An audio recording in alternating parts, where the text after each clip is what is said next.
বিসমিল্লাহির রহমানির রহিম। পরম করুণাময় আল্লাহ তাআলার নাম শুরু করছি। সারা দেশে যে শিক্ষার্থী বান্ধব সারা দেশে যে শিক্ষার্থী ইতিবাচক কর্মসূচি চলেছে দেশ গঠনে, তো তার মধ্যে দিয়ে আমাদের এই খাতা মজবুর সরকার থেকে পীরপুর পর্যন্ত এই কাঁচা রাস্তাটি বর্ষাকালে একদম চলাচলে অযোগ্য হয়ে পড়ে। দীর্ঘদিন সংস্কার না করার ফলে রাস্তাটি একদম চলার অনুপযোগী। তো আমরা সেই কয়েকজন 4-5-6 মিলে আমরা সেই রাস্তাটি কিছুটা হলেও চলার একটু উপযোগী করে তুলব। এই সময়ের জমিতে মাটি নেওয়ার কোনো নাই, সিস্টেম নাই, জমিতে ফসল। তো আমরা আশা করবো যে ডিসেম্বর মাসে আমরা পরিপূর্ণভাবে রাস্তা শুরু করে দেবো। আমাদের সাথে আছে মোস্তাফিজুর রহমান বাবু, রাশেদ গোলাম রাব্বি, আর আমি নাহিদুজ্জামান আদর। ক্যামেরা আছে আবুল বাশার জুকুমিয়া।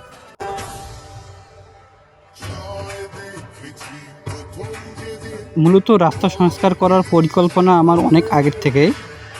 গ্রামীণ রাস্তাগুলো বর্ষাকালে চলাচলের একদম অযোগ্য হয়ে পড়ে। এটা নিয়ে বিড়ম্বনার শেষ নেই। এমনও হয়ে যায় যে কোনো রকম যানবাহন চলাচল আর করা যায় না। অন্যান্য রাস্তার তুলনায় খাতামধুপুর সরকারপাড়ার বাঁশেরতল হতে পীরপুকুর যাওয়ার রাস্তাটিতে বালু বহনকারী বড় ট্র্যাক্টরগুলো চলার ফলে রাস্তাটির অবস্থা আরও দুর্বিষহ হয়ে পড়ছে। তাই এরকম বাধ্য হয়ে এই বর্ষায় সংস্করণে নামছি। চেষ্টা করব যতটা পারা যায় চলাচলের যোগ্য করে তোলার।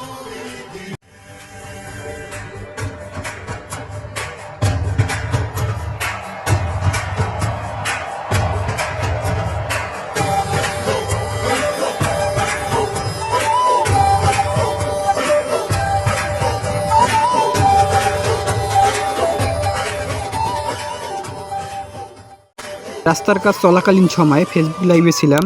ওই লাইভ দেখে স্থানীয় মেম্বার জনাব মোহাম্মদ আনোয়ারুল ইসলাম ফোন দিয়ে আমাদেরকে সর্বাত্মক সহযোগিতার আশ্বাস দেন, সাথে আমাদের টিমকে ওনার বাসায় দাওয়াত দেন। আমাদের এই স্বেচ্ছাসেবী কাজগুলোতে স্থানীয় জনপ্রতিনিধিদের অংশগ্রহণের ফলে কাজগুলো আরও ব্যাপক পরিসরে করা সম্ভব। ধন্যবাদ জানাই স্থানীয় ইউপি সদস্য জনাব মোহাম্মদ আনোয়ারুল ইসলামকে আমাদের পাশে থাকার জন্য। আমাদের দেশে এরকম পর্যায়ে পৌঁছায়নি যে জনপ্রতিনিধিরাই সব কাজ করে দেবে। নাগরিক হিসাবে আমাদেরও কিছু দায়িত্ব আছে, সেখান থেকে আমাদের এই জনকল্যাণমূলক কার্যক্রমে অংশগ্রহণ করা।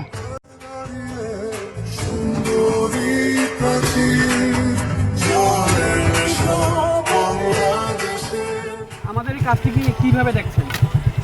এখন আপনারা কি স্বেচ্ছায় কাজে নামছেন? আমরা একদম স্বেচ্ছায় কাজে নামছি। এটা তো অবশ্যই একটা প্রশংসা দাবি রাখেন আপনারা। হ্যাঁ, এটা অবশ্যই সবার চোখেই ভালো। স্বেচ্ছাসেবক হিসাবে এলাকার কিছু কাজ করা, রাস্তাঘাটের উন্নয়ন করা, এটা আসলে খুব প্রশংসনীয়। এটাকে আমরা সাধুবাদ জানাই। সব কাজে তো আর মেম্বার চেয়ারম্যানরা সময় মতো করতে পারে না, তাদের অনেক সময় লাগে। আর আমাদের চলাচলের রাস্তা আমাদেরকে ঠিক করলে আমাদের এলাকার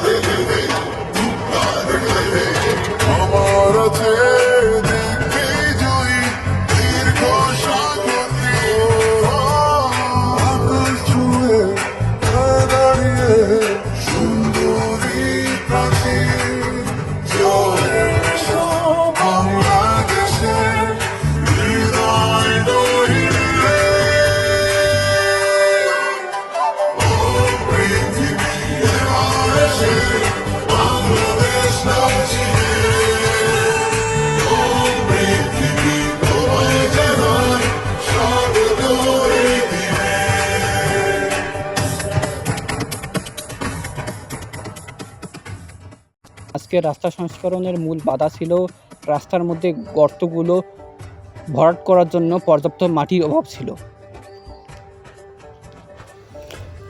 আমরা ডিসেম্বরের শেষে যখন জমি থেকে ফসল উত্তোলন করা হবে তখন ব্যাপক পরিসরে সম্পূর্ণ রাস্তা সংস্কার করব ইনশাআল্লাহ।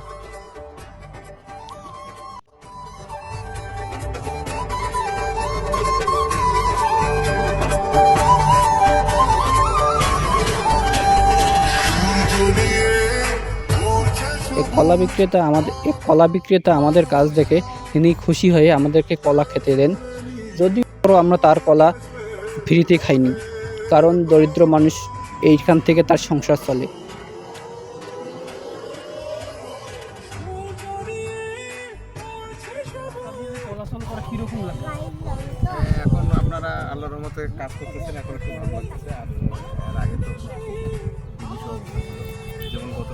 যাতায়াত করছিলাম, একটু কাদা কাদা ছিল, সাইকেল নিয়ে যাওয়া কষ্ট হতো। আমাদের কাজটা কি আপনি কি রকম ভাবে দেখতেছেন? এটা তো মানবিক দৃষ্টির কাজ, এটা খুব ভালো লাগতেছে। এই কাজটি সারা বাংলা ছড়িয়ে গেলে কোনো রাস্তা এরকম ভাবে থাকবে? না না, থাকতে পারে না, তবে এটা খুব ভালো কাজ, উদ্যোগটা খুব ভালো, প্রশংসনীয়। ঠিক আছে, আপনাদের মতো যুব সমাজ এগিয়ে আসলে প্রত্যেকটা রাস্তায় এই ভালো হবে এবং মানুষ ভালোভাবে যাতায়াত করতে পারবে। ধন্যবাদ আপনাকে।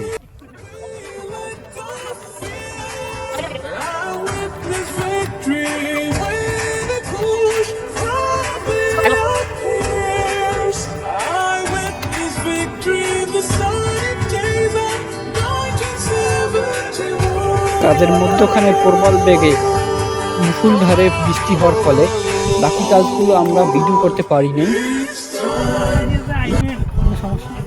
ভাঙ্গি বা পানি রাস্তার মধ্যে জমা আছে, তাতে আপনার অনুভূতিটা কি?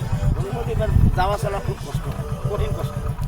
এই রাস্তার যদি যেভাবে কাজ করে কেউ যদি করে, এটা সবচেয়ে ভালো, সবচেয়ে ভালো। এই কাজটা তো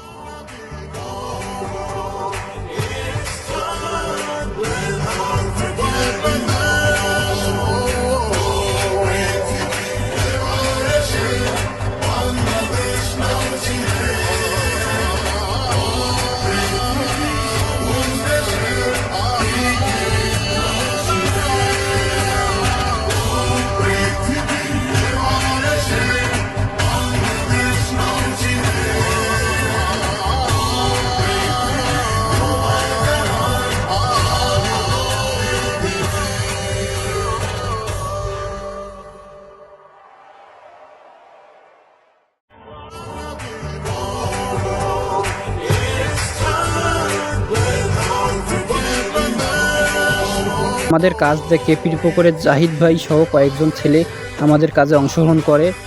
বিশেষ করে জাহিদ ভাই আমাদের জন্য নাস্তাও নিয়ে আসে।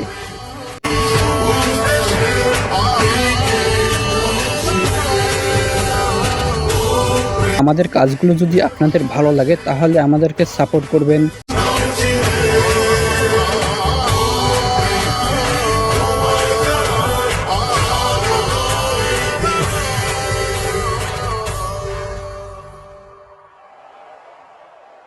আশা করি অত্র এলাকার সকল যুবক ছেলেরা আমাদের এই জনকল্যাণমূলক কাজে অংশগ্রহণ করবে।